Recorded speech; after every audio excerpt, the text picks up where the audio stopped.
Embezzlement. How bad is this? Am I going to jail? Probably one of the most frequently asked questions. When people are charged with embezzlement, they usually feel that sinking feeling pretty strongly. They've been contacted by a detective. Somebody's been going over the books. It's usually more than 50 bucks. Often it's tens and tens of thousands of dollars. They feel horrible. They feel guilty. And of course, they wonder if they're going to go to prison. It can be made a lot better.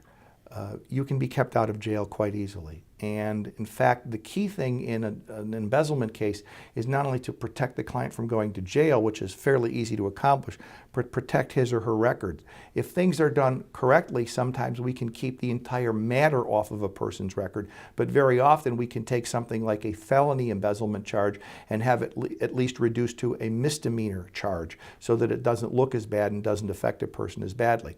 What can a lawyer do to help you in your embezzlement case? Quite a bit, actually. Your lawyer is your spokesperson. Your lawyer, in this case, protects you. One of the most common things that happens in embezzlement cases is that the aggrieved party, the victim, throws in everything but the kitchen sink.